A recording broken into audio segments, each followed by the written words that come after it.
30 points higher on the Nifty. The sensex is up about 80 odd points. The Nifty today is above the 17,750 mark. We have Nifty, which is sitting at the day's high, 80 points higher on that one right now. Eighth consecutive day of gains. It's up 0.5% on the benchmark indices. Mid-caps don't want to be left behind. Mid-caps moving in step with the frontliners. The advanced decline ratio firmly in favor of the gaining side. Eighth day, a day where important resistance levels have been taken out. 17,814 is what the board finally says. What a day it was. Eighth day running, and the Nifty has conquered multiple peaks over the last few trading sessions, including the likes of 17,300, 400, 500. And today, take your breath away, it was 17,800 on the index. Let's see where we go from here, whether we run the risk of running into resistances or not. But let's talk about markets today, a show where we track about 6 hours of trading action in 5 headlines. Let's talk about those headlines then. The first one, of course, is the market, because the Sensex and the Nifty gained for the 8th straight session. The pharmaceutical and financial stocks led the rally with gains. Mid-caps marginally outperformed the blue chips. Expectations of improvement in the fourth quarter margins owing to a decline in input costs propelled pharmaceutical stocks higher. Divi's Labs, export recovery and strong brokerage commentary on Bicon helped these two stocks lead the pack. Divi's ended 10% higher. Stocks of sugar mills shine as the prices of raw sugar hits an 11-year high. This as unseasonal rains in India and lower supplies from other producing nations fuel prices. And in mid-caps making news, strong fourth quarter updates power Sula Vineyards and Purvankara ahead, while a mega order buoys BHEL anti-tanker wagons. India Inc., however, is cautious about global growth but bullish on the domestic market.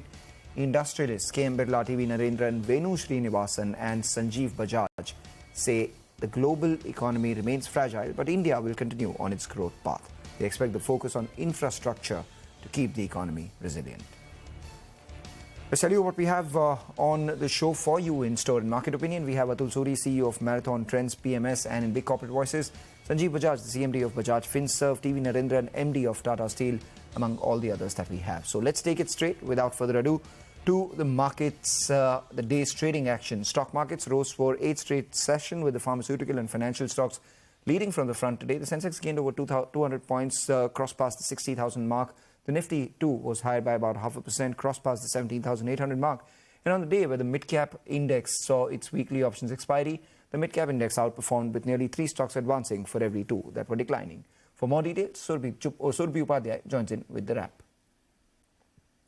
Well, a very solid show by the bulls and fresh momentum, which meant that the market took out some very important levels today. The Nifty has managed to close above the 17,800 level. And the reason why this is very important is that this was a very important critical congestion zone, a resistance zone for the market. It was right here, right from this level, that the market had turned southwards on the 6th of March. So today, a decisive close above that level means that the signals were very, very optimistic and positive on the upside. A couple of other reasons why today's day really stands out. It's not just the 8th consecutive day of gains, but the gains were very well spread out, very diverse across sectors. It wasn't just one stock like a Reliance or one sector like banking. Today you had participation from pharma, from the auto space, broader financials, and you had a couple of other names from the IT pack staging a bit of a comeback as well.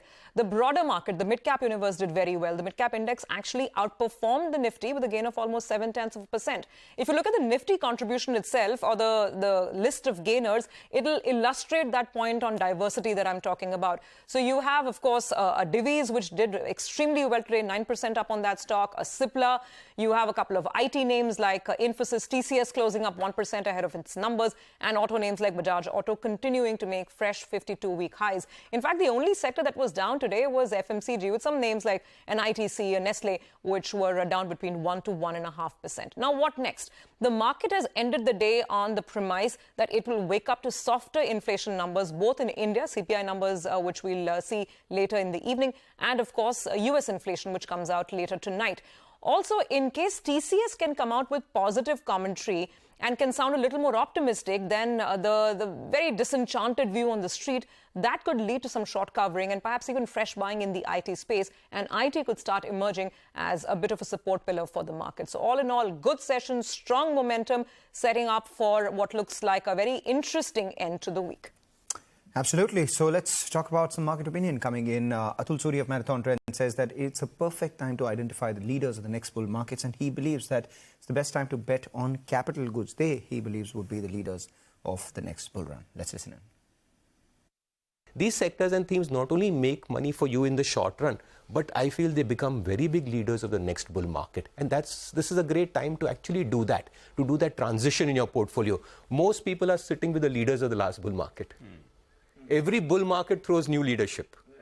And in such times where there is no massive price moves, I think it's an excellent time to, churn. If you churn, I guess the next phase is favorable, or that's where you get outperformance.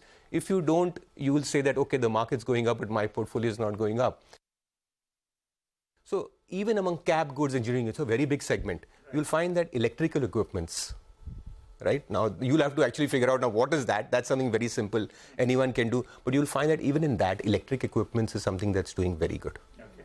Then engineering per se, as a sector. Remember, all cap goods is not engineering. If you take the subset of engineering, you'll find that that also is doing very well.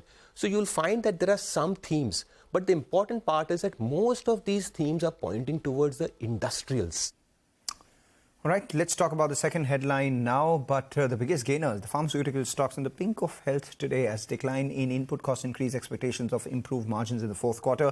Divi's Labs led the pack in how almost 10% gains today, and it's a nifty stock that we're talking about after data for March shows that recovery in exports is something that may propel the stock and its business prospects going forward. Ekta joins in with the details of Divi's Labs and also Biocon. Ekta.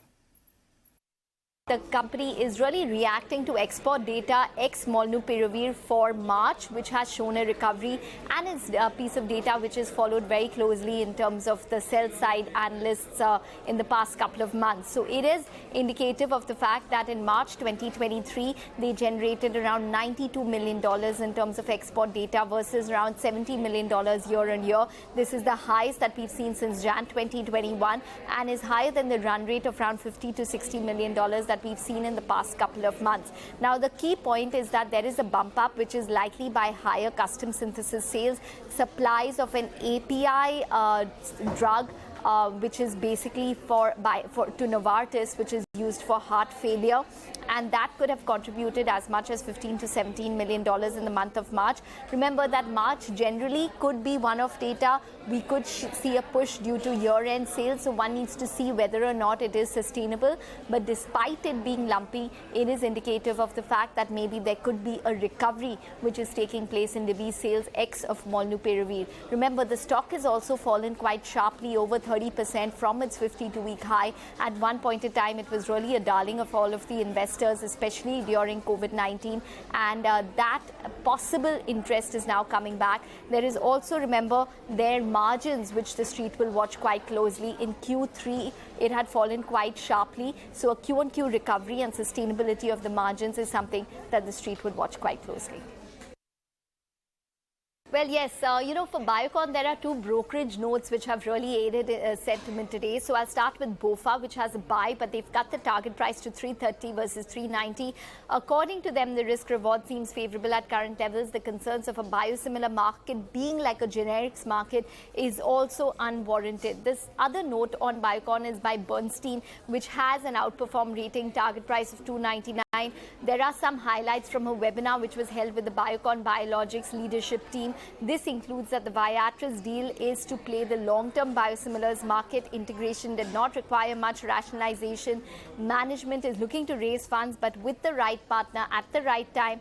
Further stake sale in Syngene is not in the mix right now. They are hopeful of launching key drugs such as insulin aspart by FY24. And the management, interestingly, is rethinking and redrawing contours of the tie-up that they have with Serum. So that is something that the street would watch out for as well. All right, from medicines, we move on to sugar, because that's the third headline today. Sugar mills, in fact, sugar stocks shown today as the price of raw sugar hits an 11-year high. This is on account of unseasonal rains in India and lower supplies from other producing nations as well. All of that fueled prices in the sugar market for the raw sugar itself, and as a result of which, those who produce sugar, the likes of Sri Renuka, Dwarikesh and Dhampur, all of them were higher. For more details, we have Surabhi with us. Surabhi. sugar prices in India have risen by approximately 7% in the past 3 weeks, and there are indications that they will continue to increase. Now, this price surge is driven by a combination of factors, including lower inventories and stronger demand. One of the primary reasons for the increase in the sugar prices is the fall in production. Additionally, the peak summer season has added to the increased demand for sugar, driving prices even higher. Another factor contributing to the price rise is the recent trend of ethanol production. Now, with a rise in ethanol production, sugar supply is being diverted to ethanol production, driving the prices even higher.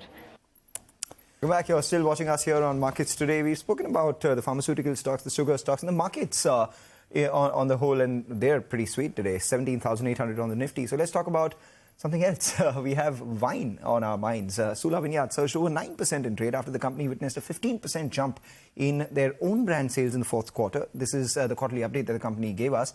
And Surabhi joins us back after the break and is standing by with the details on that one. Surabhi. Sula Vineyards is surging in trade today, and that is because they've released their Q4 sales numbers, and for a seasonally weak quarter, the sales numbers are pretty strong. Their own brand sales has seen a sales growth of 15% in Q4 and a 26% growth on a year-on-year basis for FY23. Their wine tourism business has seen a growth of 18% in Q4 and 30% for FY23. With this, in FY23, they have reported the highest ever annual sales. The own brand sales is a little short of 500 crores, and the wine tourism revenue has clocked in at 45 crores. The growth in revenue is largely driven by premiumization. The elite and the premium brand sales contributed to 52% of their total sales versus 46% in the pre-pandemic times. And the company also expects the wine tourism to be 100 crores for FY24. All right, so a lot of wine drinking happened in the fourth quarter, and that's reflected in the kind of up move that we saw in Sula Vineyards as well. But that wasn't the only mid-cap in focus. Purvankara also was up over 2% in today's trading session after the company reported strong business updates. In fact, the company reported its highest ever annual and quarterly sales in FY23 and the fourth quarter. We spoke with the management. The CEO, Abhishek Kapoor, said that despite RBI rate hikes, business is as usual. In fact, the RBI rate pause is a positive for the industry. And he also said that they're only constrained by supply and not demand, because demand looks good. No impact of the rate hikes. In fact, this pause is only a positive, for the sentiment for the home buyers, because now people can comfortably take the decision, and there is an expectation, in fact, that this will continue to hold, which we are also hopeful, and I think it's a very, very positive development. The brand and the market both are supporting. Of course, the brand is we have made a lot of structural changes. But coming back to the point, the demand has been cutting across all businesses, which means Purvankara, Provident, and Purvaland, all three businesses have done very, very well. As a business, we are looking at launching 14 million square foot in next financial year, which is starting April to the next March, right? We already launched 6 million square foot last year. The total value that will get top line potentially, which will be on the floor by the end of next financial year, including the 6 million and the 14 million, which is about 20 million square foot, which will be on the floor, will be almost 15,000 crores over and above the 5,600 crores that you spoke about. So we will be in the market with almost 25,000 crores of inventory. All right, 25,000 crore worth inventory is what they'll be in the markets with. But another group of stocks that did well were BHEL and Titagarh Wagons, as the consortium of the companies received orders from the Rail Ministry to the tune of almost 80 Vande Bharat train sets worth almost 10,000 crore rupees. The company was declared, remember, the second lowest bidder for 200 train set orders earlier in the last month. And now they've got the orders because they were the second lowest bidder. They got it for 80 train sets. The MD of Titagarh Wagons, Umesh Chaudhary, said that the maintenance revenue will be 1.5 times supply price. So that means that the overall opportunity for the company and the consortium would be close to 25,000 crores.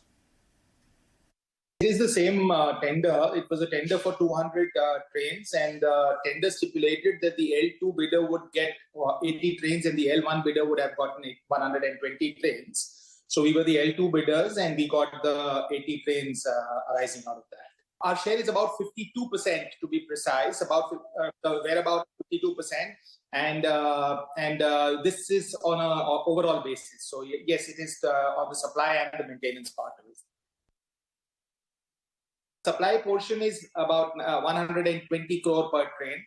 And the maintenance that we will get is about 1.5 times, 1.4 to 1.5 times of the supply price. So each year we would get a maintenance. So this is with a 35-year full maintenance contract. All told, we do understand that the at least 1,000 trains of Vande Bharat would really come out on track over the next maybe 5-7 years. And the other stock on our spotlight today was Venus Pipes. Hit a fresh 52-week high and seen a good up move this month. What exactly explains this up move and what's fueling this rally? Sonal Bhutra joins in with the details on what's making the stock tick.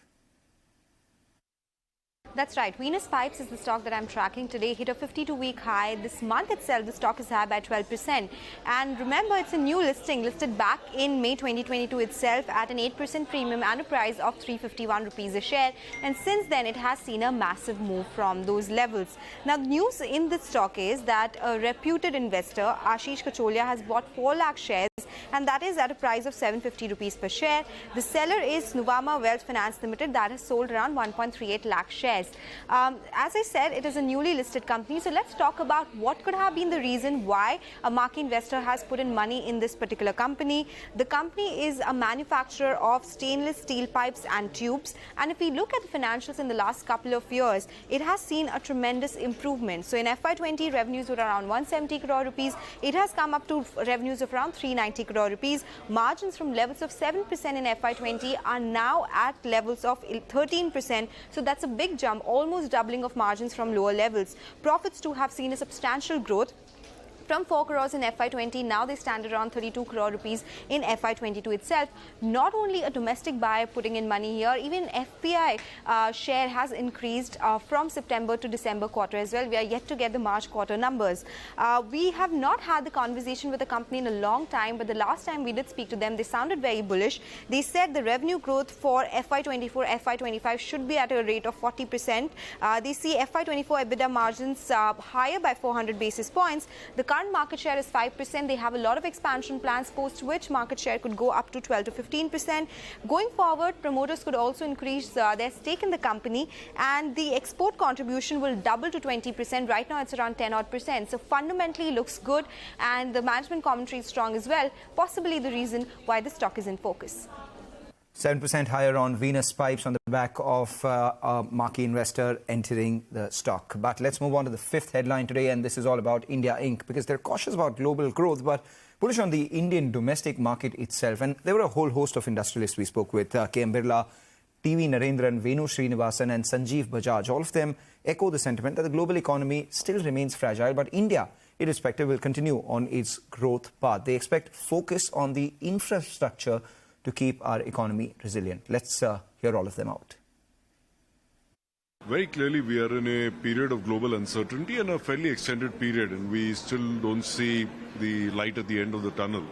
I think in this situation, the significant, I would say, coordination between RBI and the Finance Ministry has put India on a very steady course of stable growth. And we can see that RBI is deftly managing both inflation, which is one of its foremost tasks, but keeping an eye on growth as well. And the rate pause that we saw this time is a welcome signal of that, while keeping in mind that, as RBI has very correctly said, that it will see how things are moving on the ground and decide what to do. I think, globally, of course, there is some concern because of the fragility of some of the economies. But I think the Indian economy, because of the focus on infrastructure, is looking good. Steel consumption, in my view, should reflect the GDP growth rate. So if we say the GDP is going to grow at 6.5%, 7%, I expect steel consumption to grow at least that. Our growth will be dependent on the capacities that we build. We are in the middle of a 5 million ton expansion, which should be completed during this financial year, but obviously we'll get the benefit of that in the next financial year. Well, I think we'll continue as a country on our path of growth, which has been very steady in a world of great turmoil and more uncertainty than I've seen in the last 25 years. So I think that's a huge positive for India, and I think as someone from industry, and all of us from industry, I'm sure, feel very proud about it. Ultimately, we do well when the country does well. All we look to the government is to provide economic growth. And once economic growth comes, I think our industry will do as well as all other industries will. All right, from the doyens of India Inc., let's talk about the biggest voice that moves the market around the world, the Oracle of Omaha, the man himself, Warren Buffett. He's been speaking exclusively to CNBC, and he believes that the current banking problems are not like 2008. In fact, he also added that some problems seem to have been mismanaged. So let's hear him out, because everyone's listening when Warren Buffett speaks. So let's talk about what's happening in the banking sector right now. Is this a banking crisis? Is this financials in turmoil? Is this banking crisis 2.0? What would you call what we've been seeing happen? Well, I would say that some of the dumb things that banks do periodically, have become uncovered during this period, and as one of banker told me one time, he says, I don't know why we keep looking for new ways to lose money when the old ones are working so well. And they made the same mistake, some banks, in this period by they haven't made as many mistakes. They expect to make some mistakes in making loans, but they haven't, and particularly if you're getting into credit card loans, I mean, that's just part of the game.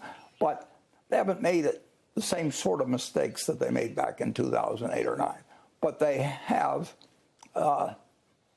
mismatched assets and liabilities, and bankers have been tempted to do that forever, and every now and then it bites them in a big way. And it's just amazing to me that banks could make presentations to financial analysts and everything, and if one bank bought a bond at 100 and another bought it at 96, and they both held a maturity. One bank carries it at 100 and another bank carries it at 96. I mean, it is accounting procedures have driven.